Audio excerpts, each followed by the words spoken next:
Well, I think we've seen a subtle but incredibly powerful sort of transformation of China's sense of itself, uh, which has transformed the chemistry between it and the outside world. And I include Europe, Australia, Japan, Right. Korea, the United States, et cetera, in that rubric. During the period that began when Mao died, Deng Xiaoping came to power, and the reform and opening era began, there was a very sort of transactional awareness in China that China actually did need some help from the outside world. Right. And this was not a kind of a new recognition. At the end of the Qing dynasty, there was a version of this. It wasn't that they wanted to become like us. It wasn't that they were either ready to sort of slowly, completely be absorbed by the global sort of culture of markets and liberal democracy and rules-based order. It was that they wanted the thing that they've always wanted most over the last century and a half, and that is to be a rejuvenated, wealthy, and powerful nation that wouldn't be kicked around. It would not be the quote, sick man of Asia, You're right. exploited, colonialized, imperialized. So engagement fit very well into that rubric. Nixon and Kissinger went over. They didn't call it engagement then, and so it moved on down through the decades, and there was a tremendous amount of rather friendly borrowing because the transactional need for China to learn how to adopt technology, develop industry, depended upon them being more sort of dissolvable in the global marketplace. What has changed and what has sort of put a stake through the heart of engagement, which presupposed that China and the outside world were not going to turn into carbon copies of each other, but they were going to slowly converge, is that Xi Jinping has a different playbook.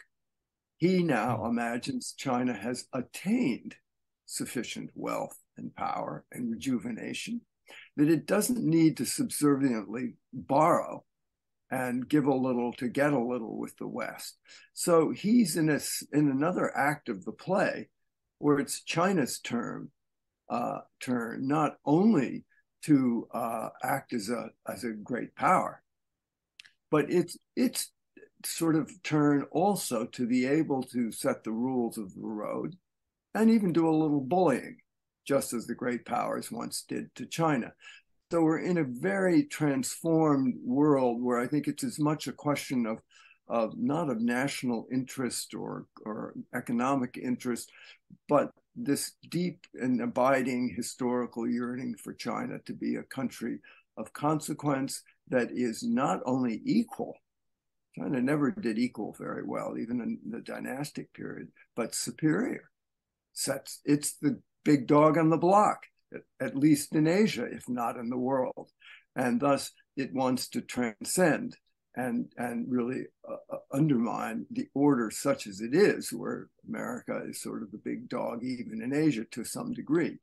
So this is the transformed world that business finds itself in. Now, there are plenty of profits still to be made in China. And there are not a lot of great other supply chains around the world that company like Apple can just plug into. So people don't know quite where to run in this circumstance. It isn't as if they can move from China to country B just in there aren't any big scale alternatives. And this creates a tremendous dilemma. The old world of engagement and convergence has ended. We're in a world of hostility, of antagonism and friction, and companies which, drunk the Kool-Aid during engagement, they're stuck with it and they're not quite sure where to run. May I ask you, do you think that is because of a different leadership? Or do you think that is really just the normal strategic calculus? So you grow stronger. Obviously, now you have the ability to change the rules. Well, let's change the rules.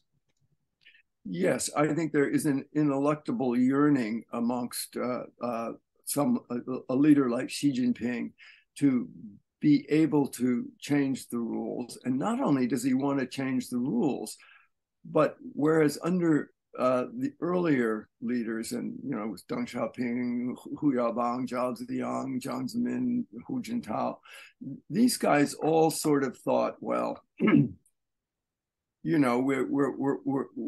we're not going to become democratic, but we're not going to resist. We'll have the foundations from America come, the universities, the ballet troops, the orchestras, the businessmen, and we'll get along well enough. Xi Jinping doesn't see it that way. He sees democracy and Leninism, the one-party system of China, as in competition and opposed to each other. And he said this again in Moscow. He thinks his system, one-party Leninist system run by the Chinese Communist Party under the dictatorship of the proletariat, is superior. So he's not just selling Chinese shoes and robots and chemicals. He's now selling a system.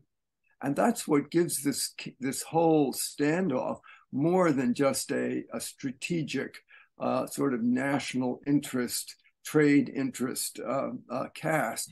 It gives it a very deeply ideological cast.